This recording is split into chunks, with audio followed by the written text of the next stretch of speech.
পৃথিবীর সবচেয়ে সেরা মানুষ নবীরা, কিন্তু তাদের উপর বালা মুসিবত বেশি।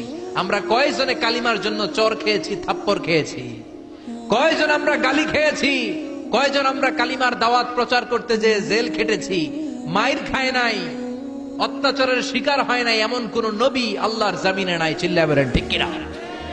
এজন্য আল্লাহ বলেন 5 জন নবী তোমাদের বিশেষ করে মডেল। উলুল আজমি মিনার রাসূল, 1 নম্বরে সাইয়েদনা নূহ আলাইহিস সালাম। তিনি 1000 বছর 50 কম মানে 950 বছর দাওয়াত দিয়েছেন। কয় বছর? 950 বছর দাওয়াত দিয়ে 900 মানুষকেও কালিমার পথে আনতে পারে নাই। তার উম্মত ছিল 80 জন। চিল্লায় বলেন কয়জন? সাইয়েদনা নূহ আলাইহিস সালামের উম্মত ছিল 80 জন। এজন্য সংখ্যায় যদি অনেক হয়, ফলোয়ার যদি খুব বেশি হয়, অনুসারী যদি খুব বেশি হয়, তার মানেই আপনার সফলতা নয়। সহিহ বুখারীর বর্ণনা, কিয়ামতের দিন অনেক নবী দাঁড়াবে, তাদের সাথে লক্ষ লক্ষ উম্মত। সবচাইতে বেশি উম্মত নিয়ে দাঁড়াবে বিশ্ব নবী মুহাম্মদ সাল্লাল্লাহু। আবার এমন অনেক নবী দাঁড়াবে, ওই নবীর উম্মত মাত্র 10 জন। জোরে বলেন কয়জন? আবার অনেক নবী কিয়ামতের দিন দাঁড়াবে, মাহু রাজুলান, তার উম্মত 2 জন। কয়জন? আবার এমন অনেক নবী দাঁড়াবে, তার উম্মত মাত্র 1 জন, মানে একজন ঈমান এনেছে। আজীবন দাওয়াত দেওয়ার রেজাল্ট হচ্ছে, ফলাফল, 1 জন অনুসারী। কয়জন? আবার এমন অনেক নবী কিয়ামতের ময়দানে দাঁড়াবে, তার সারা জীবনের দাওয়াতের কারণেও 1 জন ঈমান আনে নাই, 1 জন উম্মত নাই। এজন্য আপনার সফলতা এবং ব্যর্থতা হচ্ছে আপনি কতটুকু আল্লাহর পথে আছেন। আপনার দায়িত্ব আপনি কতটুকু পালন করছেন। কে শুনলো কে শুনলো না এটা দেখার বিষয় না। আপনি আল্লাহর কথাগুলো, কোরআনের কথাগুলো মানুষের দরবারে পৌঁছে দিলেন কিনা সেটাই দেখার বিষয়। ঠিক কিনা? সাইয়েদনা নূহ আলাইহিস সালাম, নূহ আলাইহিস সালাম পৃথিবীর সর্বপ্রথম রাসূল। 950 বছর দাওয়াত দিলেন। কয় বছর? উম্মত হলো মাত্র 80 জন। জোরে বলেন কয়জন?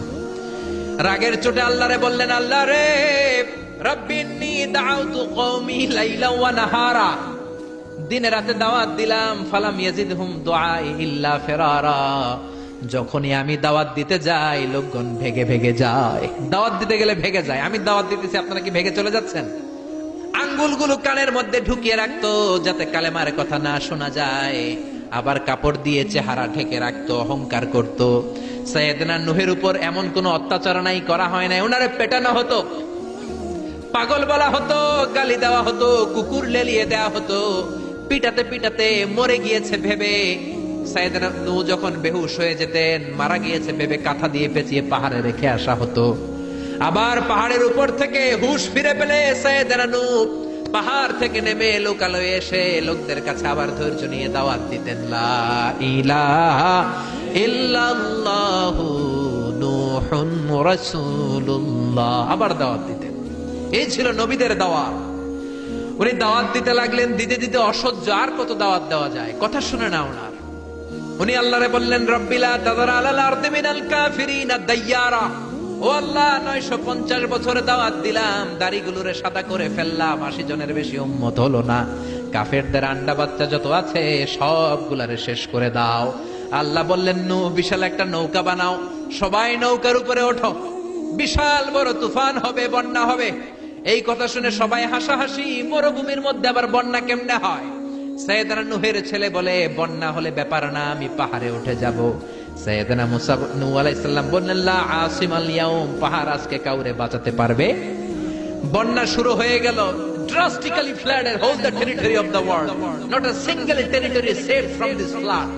এই বন্যা থেকে পৃথিবীর একটা সিঙ্গেল জায়গাও, একটা ছোট্ট ভূখণ্ড বেঁচে থাকতে পারে নাই। গোটা বিশ্বকে আল্লাহ ফ্লাডেড করে দিলেন, বন্যা দিয়ে শেষ করে দিলেন। কেউ ছিল না। সেই আযাব আর গজব আজও দিতে পারে কে? বন্যা দিতে পারে কে?